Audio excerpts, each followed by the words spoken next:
ప్రియులారా, దేవనామమున మీ అందరికీ శుభములు కలుగును గాక. ప్రభునందు ప్రియ దేవుని స్నేహితులారా, కొద్ది నిమిషాలు లేఖన భాగమును మనము ధ్యానం చేసుకుందాం.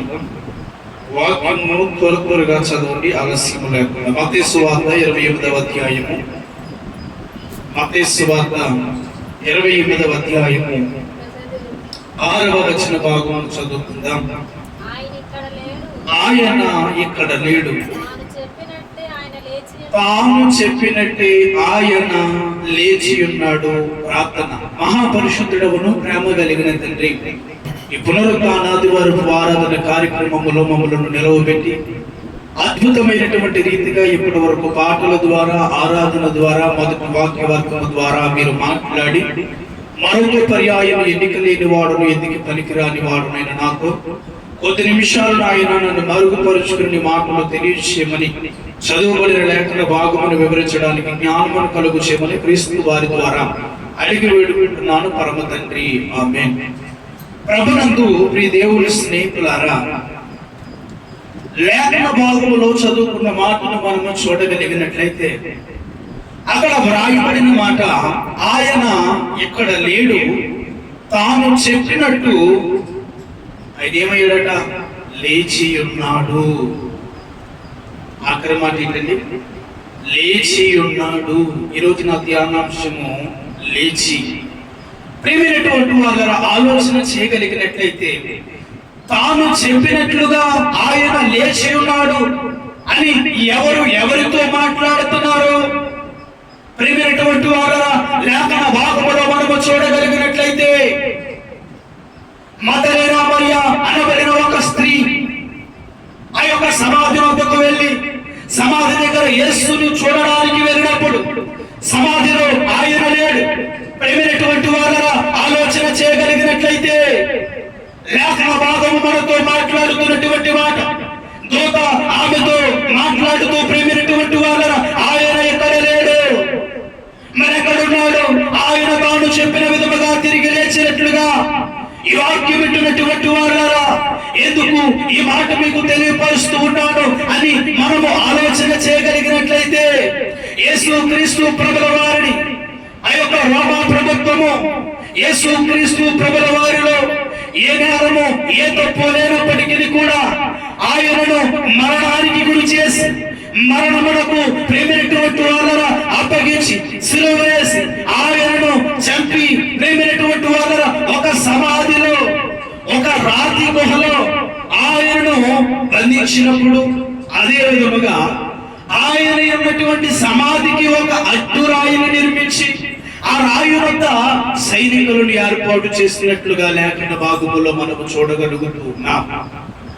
ఈ వాక్యం వింటున్నటువంటి వారులారా, లోకము దృష్టిలో యేసు క్రీస్తు ప్రభుల వారు శుక్రవారము గుడ్ ఫ్రైడే రోజున చనిపోయాడు, మరణించాడు, ఆయన పాతి పెట్టబడ్డాడు అని మాత్రము లోకమునకు తెలుసు.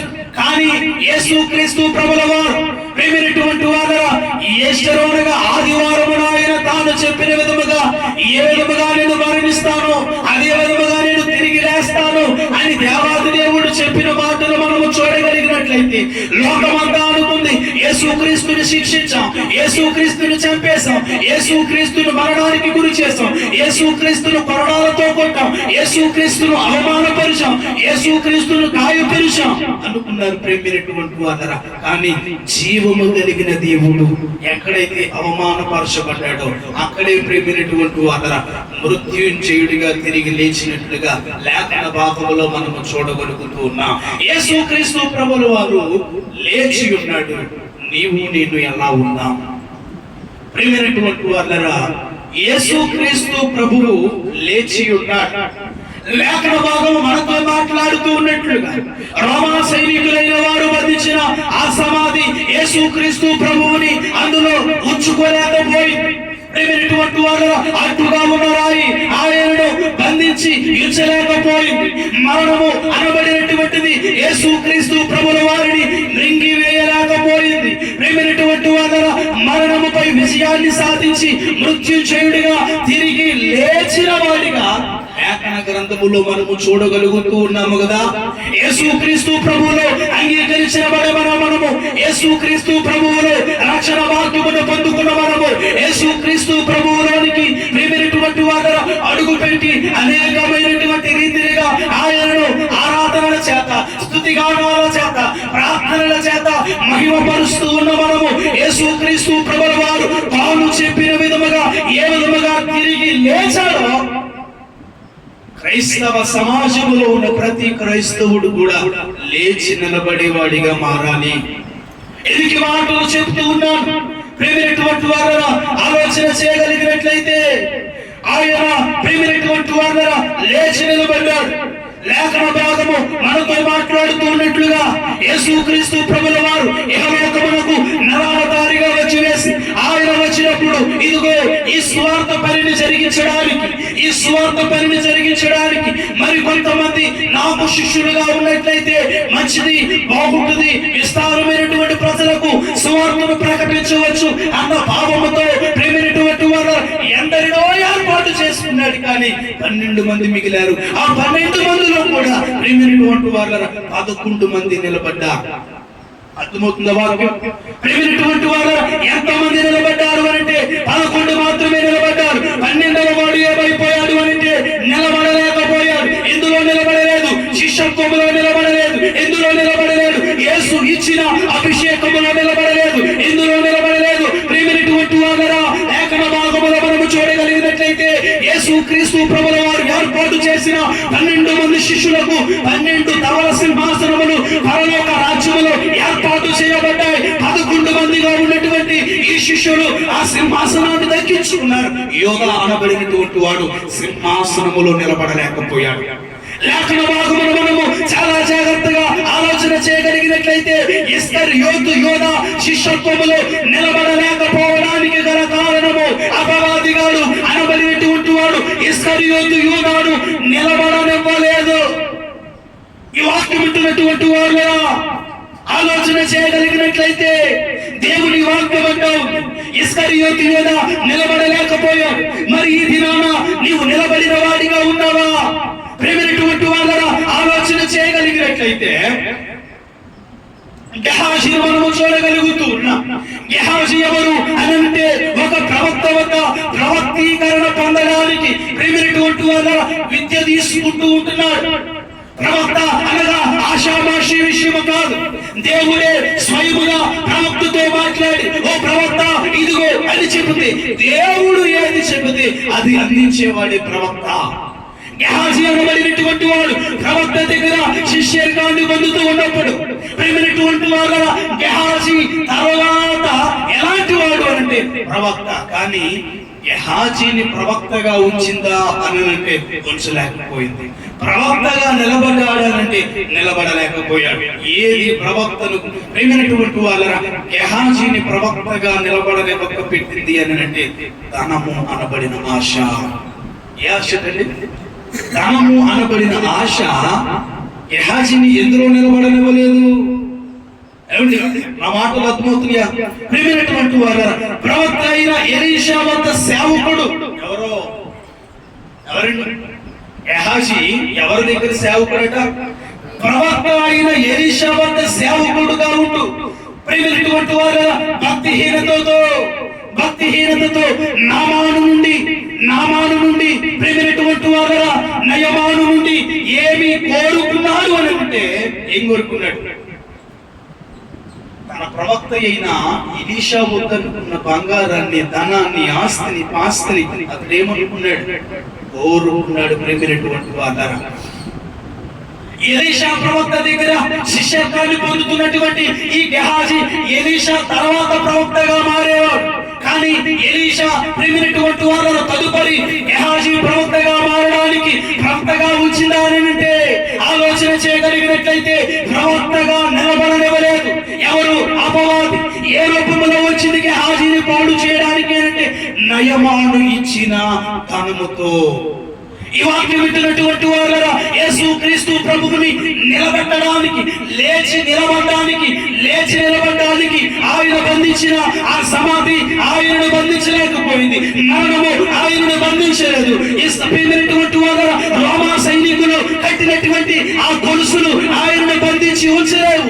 లేవడానికి ఈనాడు ప్రేమినటువంటి వాళ్ళ ఇస్కరియోతు యూదా శిష్యత్వములో నిలబడకుండా అపవాదిగా అడ్డుకున్నాడు. గెహాజీ ప్రేమినటువంటి వాళ్ళ ప్రవక్తిని పదవు పొందకుండా సాతానుగా అడ్డుకున్నాడు. ఈ వాక్యం వింటున్నటువంటి వాళ్ళ మనల్ని ఏదడ్డుకుంటుంది? నిలబడనివ్వకుండా.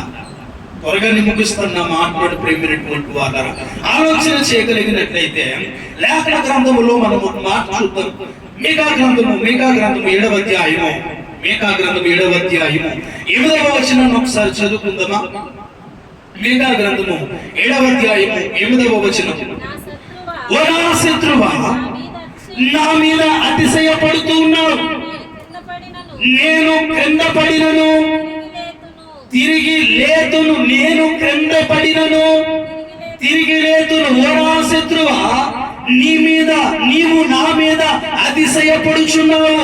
రోమా సైనికులైన వారు, రోమా ప్రభుత్వము, అక్కడ ఉన్నటువంటి ఆ ప్రజలు యేసుక్రీస్తు ప్రభువుని భలే చంపేశామరా అనుకుని అతిశయపడ్డారు. కానీ ప్రేమినటువంటి వారు జీవ గ్రంథములో వ్రాయబడిన మాట ప్రకారము, ఓ నా శత్రువా, నీవు నా మీద అతిశయపడలేలా, ఇదిగో నేను పైన మరలా తిరిగి లేతును. యేసుక్రీస్తు ప్రభుల వారిని శ్రమలలో పడవేశారు, ఇబ్బందులో పడవేశారు, ఆటంకాలలో పడవేశారు, అవమానాలలో పడవేశారు, గొలుసులతో పడవేశారు, సంఖ్యలతో బంధించారు, శిలువ మీద కొట్టారు, సమాధిలో పెట్టారు, సమాధిలో బంధించారు, రాళ్ళ చేత బంధించారు. అయినా ఎక్కడైతే ఆయనను బంధించారో అక్కడే తిరిగి ఏ విధముగా లేచి నిలబడ్డాడు యేసుక్రీస్తు ప్రభుల వారు. ఓ నా శత్రువా, నీవు నా మీద పడి అతిశయపడేలా, ఇదిగో నేను పైన మరలా తిరిగి లేతును. ఈ వాక్య వాగ్దానము ఈనాడు ఎంతమంది క్రైస్తవ జీవితాలలో ఉంది, ఈనాడు ఈ వాగ్దానము ఎంతమంది సేవకుల జీవితాలలో ఉంది, ఈనాడు ఈ వాగ్దానము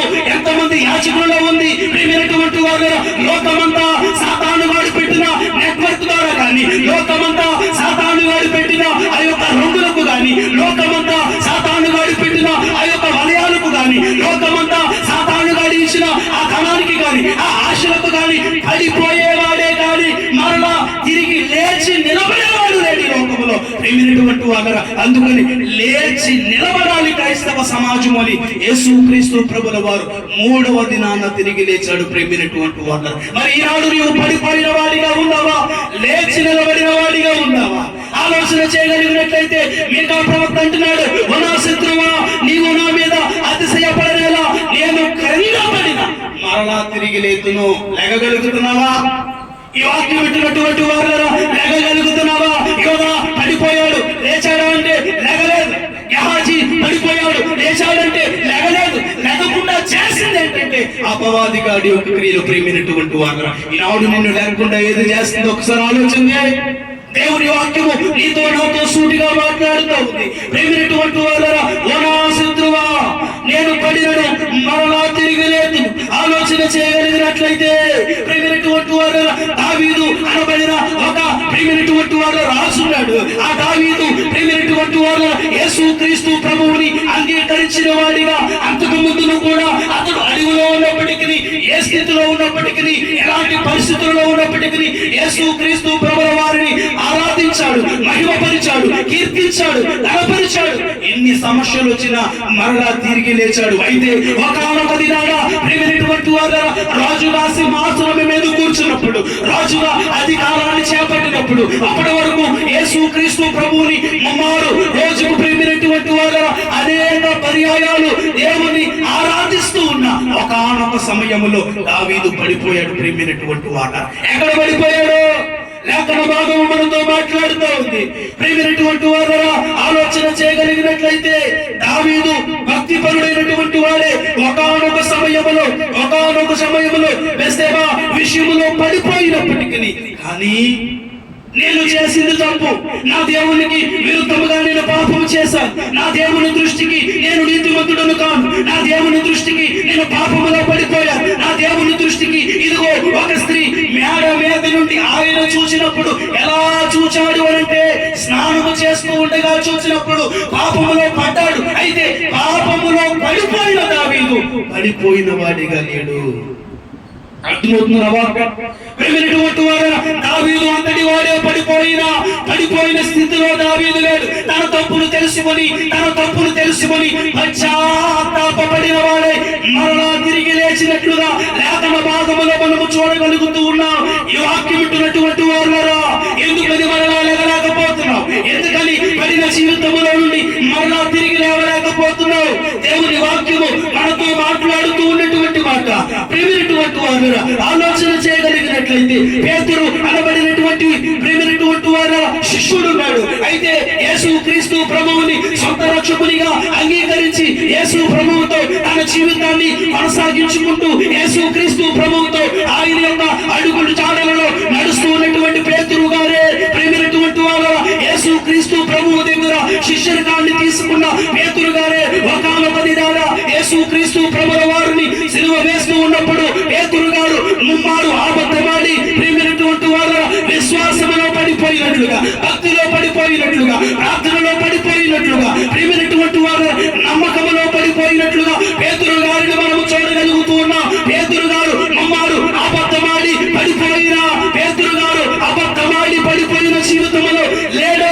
ఎందుకనంటే తన తప్పును తాను తెలుసుకుని, అయ్యా ఇదిగో నీ గురించి నేను మమ్మారు అబద్ధమాడానా, ఎందుకీ నా జీవితము, ఎందుకీ నా బ్రతుకు, ఎందుకీ నా జీవితం అని ముమ్మారు ప్రేమైనటువంటి వారు అబద్ధమాడి పడిపోయిన పేతురు తెలుసుకుని ప్రేమైనటువంటి వారు క్రీస్తులో మరలా తన జీవితాన్ని కొనసాగించాడు. క్రీస్తులో తన జీవితాన్ని కొనసాగించిన పేతురు గారు ఒక దిన ప్రసంగంలోనే 3000 మందికి పైగా బాప్తిస్మం ఇచ్చినట్లుగా లేఖన భాగములో చూడగలుగుతూ ఉన్నాం. పడిపోయిన దావీదు తిరిగి లేచాడు. పడిపోయిన పేతురు గారు అనేక మందిని మార్చాడు. పడిపోయిన పేతురు గారే ఇదిగో అయ్యా నీ నీడ తగిలితే చాలు, నీ యొక్క నీడ నా మీద పడితే చాలు, నీ నీడను నేను తాకితే చాలు, ఇదిగో నాలో ఉన్న రోగాలు పోతాయి, నాలో ఉన్న వ్యాధులు పోతాయి, నాలో ఉన్న బాధలు పోతాయి, నాలో ఉన్న దెయ్యాలు పోతాయి అని ప్రేమైనటువంటి వాళ్ళ విశ్వాసముతో నమ్మినట్లుగా పేతురు గారిని మనము చూడగలుగుతున్నాం. పడిపోయిన వాడి జీవితంలో అద్భుతము లేదు. ఈనాడు బైబిల్ గ్రంథం ఎక్కడ మాట్లాడుతున్నా యోధ అనబడినటువంటి వచ్చిన పోతే యేసును అప్పగించిన వాడిగా ఒక ప్రేమైనటువంటి వాడు తనకు తానే ఉరి వేసుకున్న ఒక పాపాత్ముడిగానే కనబడుతున్నాడు. మరి ఈనాడు పేతురు గారు ఎందుకు ఆడాడు? మరో అబద్ధమాడినంటే పడిన స్థానంలో పేతురు లేడు. ప్రేమైనటువంటి వారు ఉన్నావని ఈ రోజున లేఖన గ్రంథము నీతో నాతో సూటిగా మాట్లాడుతూ ఉన్నమాట. ప్రేమైనటువంటి వారు ఆలోచన చేయగలిగినట్లయితే దేవుని వాక్యము మనతో మాట్లాడుతూ ఉంది. ప్రేమైనటువంటి వారు లాజరు అనబడిన వాడు ఏం చేశాడో తెలుసునా? లేచాడా లేగలేదా? ఈ మాట ప్రకారము, దేవుని మాట ప్రకారం ప్రేమైనటువంటి వారు నాయన విధవరాలి కుమారుడు ప్రేమైనటువంటి వారు ఆయనని యేసు క్రీస్తు ప్రభువు మాట్లాడడం మొదలు పెట్టినప్పుడు బ్రతికించినట్లుగా లేఖన భాగంలో చూస్తాం. లోకస్వార్త 7:11-17. అదే విధముగా యాయీరు కుమార్తె 12 ఏళ్ల బాలిక ప్రేమైనటువంటి వారు మార్కు సువార్త 5వ అధ్యాయము 21-43వ వచనములో తిరిగి లేచినట్లుగా లేఖన భాగంలో చూస్తున్నాం. పేతురు గారు ప్రార్థన చేస్తున్నప్పుడు అపోస్తల కార్యములు 9వ అధ్యాయము 36-43లో ఉన్నది. దోర్కా అనబడిన ప్రేమైనటువంటి వారు తబిత ఆమె పేతురు గారు ప్రార్థన చేసినప్పుడు బ్రతికించినట్లుగా లేఖన భాగంలో చూడగలుగుతున్నా. అయితే ఒకసారి వాక్యాన్ని చదవండి. యోహాను సువార్త 5వ అధ్యాయము 1వ వచనాన్ని ముగిస్తాను. ఇంకా యోహాను సువార్త 5వ అధ్యాయము 1వ వచనాన్ని చదువుకుందాం త్వరగా.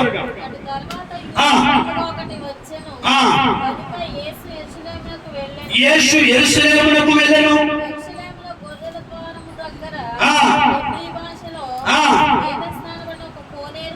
బెతెస్దా అనబడిన ఒక కోనేరు కలదు.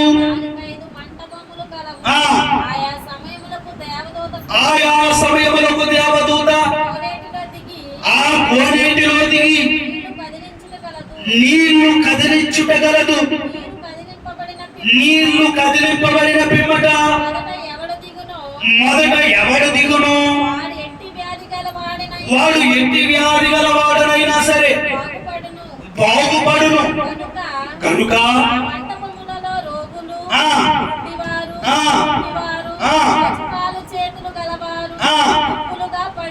పడి ఉండి 9వ వచనం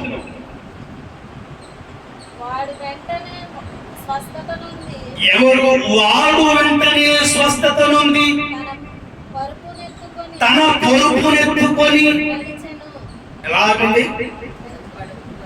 తన పొరుపునెత్తుకొని, గట్టిగా చదువు, తన పొరుపునెత్తుకొని నడిచెను. ఈ వాక్యం వింటున్నటువంటి వారులారా, యోహాను సువార్త 5వ అధ్యాయములో వ్రాయబడిన మాటల ప్రకారం బెతెస్దా అనబడిన ఒక కోనేరు, ఆ కోనేరులో దేవదూతనికి ఎప్పుడైతే నేలడు కదిలిస్తుందో మొదటిగా ఆ కదిలింపబడిన నేలడు ఎవడైతే తాకుతాడో వాడు స్వస్థత పొందును అని వ్రాయబడిన మాట ప్రకారము 38 సంవత్సరాల నుండి, ఎన్ని సంవత్సరాలు అంటే 38 సంవత్సరాల నుండి ప్రేమైనటువంటి వాళ్ళ మంచానికే పరిమితమైన ఒక వ్యక్తి, మంచానికే పరిమితమైన ఒక వ్యక్తి ఎన్ని సంవత్సరాలు ఉన్నాడట? కోనేటి వాగు దగ్గర 38 సంవత్సరాలు. ప్రేమైనటువంటి వాళ్ళ 38 సంవత్సరాలు పడిపోయిన వాడిగా ఉన్నాడు. మంచానికి పరిమితి, నిలబడలేని స్థితి. ప్రేమైనటువంటి వారు ఆలోచన చేయగలిగినట్లయితే మనోడు లెగుతామనుకుంటున్నాడు, కానీ లేచే పనికి ఎవరు చేస్తున్నారట? వేరొకరు వచ్చి దాంట్లో మునిగిపోతున్నారు. ఈ వాక్యం వింటున్నటువంటి వాళ్ళు 38 సంవత్సరాలు స్వస్థత పొందడానికి గల కారణం ఏంటో తెలుసునా? ప్రేమైనటువంటి వారు ఒక వ్యక్తి 38 సంవత్సరాలు కూడా కోనేటి వద్దనే ఉండి పాము పడకుండా ఉండడానికి గల కారణము బద్ధకము అనబడినటువంటి ఆ యొక్క అపవాది గారి యొక్క క్రియలు వాడిలోని ఉండి ప్రేమైనటువంటి వారు ఎక్కడికి లేకపోతాడట? వీరొకడు కోసం లోతున్నాడు, ఆదరణ కోసం. ప్రేమైనటువంటి వారు స్వస్థపడాలి అనుకున్న వాడు ఏం చేయాలో తెలిసిన మాట ప్రకారము ప్రేమైనటువంటి వారు. అయితే యేసుక్రీస్తు ప్రభుల వారు ఒక దినాన అక్కడ వచ్చినప్పుడు ప్రేమైనటువంటి వారు స్వస్థపడగొడుకున్నావా? అయితే వెంటనే నీ పొరుపు లేచి నీ పొరుపు ఎత్తుకో. అందులో మునిగడా, కొనేట్లో మునిగడా? ప్రేమైనటువంటి వారు మాట మాత్రము లేచి నిలబడ్డాడు. ప్రేమైనటువంటి వారు ఆలోచన చేయగలిగినట్లయితే 38 సంవత్సరాలుగా మంచానికి పరిమితమైపోయిన వాడిని లేపగలిగిన దేవుడు ఈనాడు నిన్ను నన్ను లేపలేడా? ఈ వాక్యం పెట్టినటువంటి వారు 38 సంవత్సరాలుగా పడిపోయాడు. నీవెప్పుడు పడిపోయావు? ఏ సమయంలో పడిపోయావు? ఏ కాలంలో పడిపోయావు? ఏ సమస్యలో పడిపోయావు? ఏ ఇబ్బందిలో పడిపోయావు? ఏ అనారోగ్యంలో పడిపోయావు? ఏ యొక్క ప్రియమైనటువంటి వాళ్ళ ఆటంకాలలో, అప్పుల రుణాలు అనబడిన వాటిలో చిక్కుకొని పడిపోయావు. అయితే ఇప్పుడు నీవు బలముగా నమ్మగలుగుతున్నావా? ఇదిగో ఓ నా శత్రువా, నీవు నా మీద అతిశయపడనేలా నేను పడినను మరలా లేదును. ప్రేమైనటువంటి వాళ్ళ ఈ వాగ్దానం అనుకుంటే మన జీవితాలు ప్రేమైనటువంటి వాళ్ళ ఎంతో మంచివి అని ఆశపడుతూ మరొక వాక్యాన్ని చూద్దాం. వాక్యాన్ని చూసి ముగించుకుందాం. యోహాను సువార్త 9వ అధ్యాయము 7వ వచనాన్ని ఒకసారి చదువుకుందాం. యోహాను సువార్త 9వ అధ్యాయము 7వ వచనం. అందులో కడుగుకొనమని చెప్పెను. ఏమాటండి? సిలోయాము అను మాటకు పంపబడిన వాడు అని అర్థము. ప్రేమైనటువంటి వాడు ఆలోచన చేయగలిగినట్లయితే పుట్టి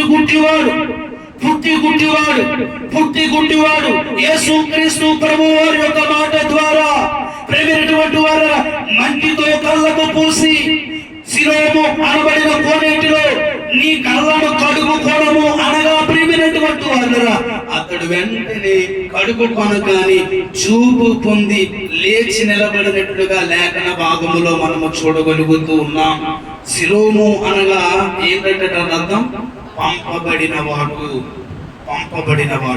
యేసుక్రీస్తు ప్రభువుల వారు ఇహలోకమునకు పంపబడినవారు. ఇహలోకములో ప్రేమైనటువంటి వారు ఆయన పంపబడినవాడు ఆగిపోలేదు, పంపబడినవాడు బంధింపబడలేదు, పంపబడినవాడు ప్రేమైనటువంటి వారు చిక్కుకోలేదు, పంపబడినవాడు పక్కబడిపోలేదు. పంపబడిన యేసుక్రీస్తు ప్రభువుల వారు ఏ విధముగా ఎవరి నుండి అయితే పంపబడ్డాడు, ఎక్కడి నుండి అయితే వచ్చాడు, ఏ ప్రదేశం నుండి వచ్చాడు, ఏ స్థలంలో నుండి వచ్చాడు, ఎట్టి మహిమల నుండి వచ్చాడు, ఎట్టి సింహాసనం మీద నుండి వచ్చాడు, పంపబడినవాడు మరలా ఏమైపోయాడు?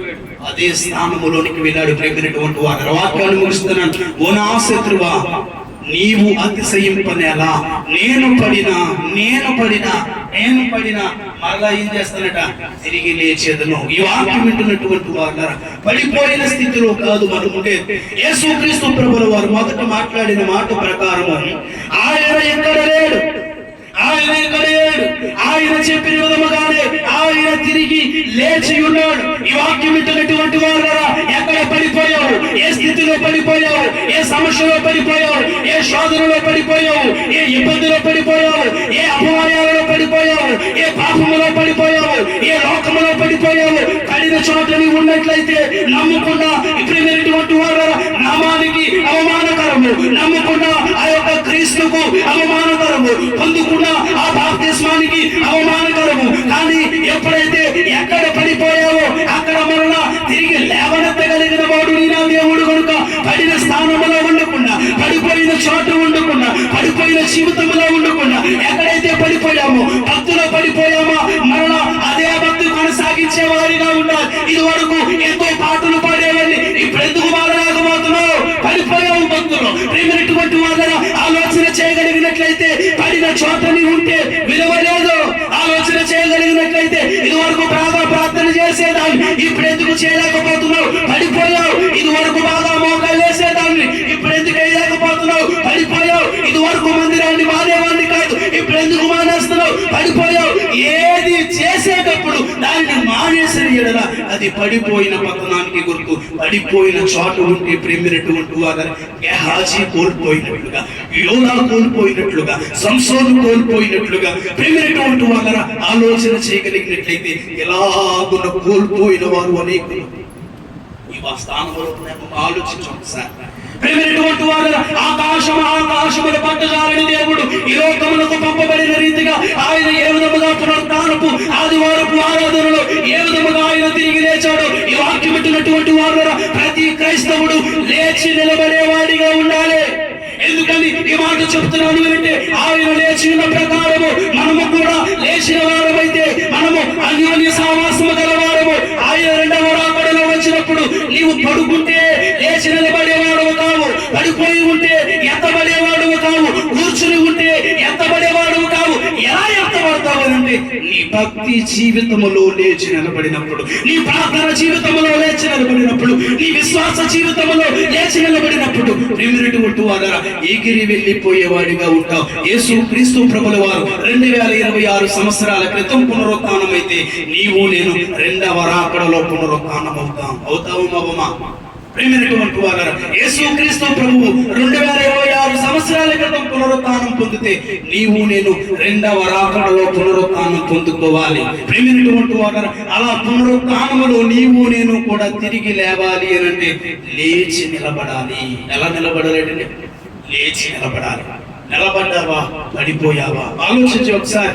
పడిపోయిన వాడిగా ఉంటే ప్రేమైనటువంటి వారు ఎత్తబడలేవు. పడిపోయిన వాడిగా ఉంటే ఎత్తబడలేవు. నిలబడేవాడిగా నీవు ఉండాలి. నిలబడేవాడిగా నిన్ను నన్ను చేయడానికి ఇదిగో నేను ఈ విధముగా తిరిగి లేచాను నా భక్తుడా, నీవు ఈ విధముగా లేకగలిగినట్లయితే పరలోక రాజ్యములో పాలు పంపులు పొందుకుంటావు. అటు పాలు పంపులు పొందుకోగలిగిన ఆ యొక్క దైవ దీవులు దేవాది దేవుడు మనకు దయచేసి దీవించి బలపరుచును గాక.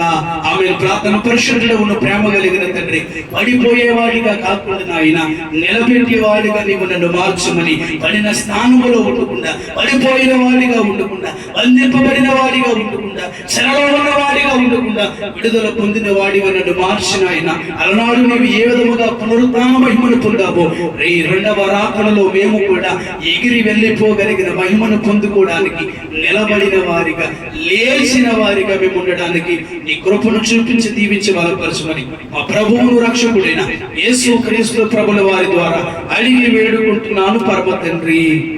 ఆమేన్. శ్రద్ధతో ఉన్న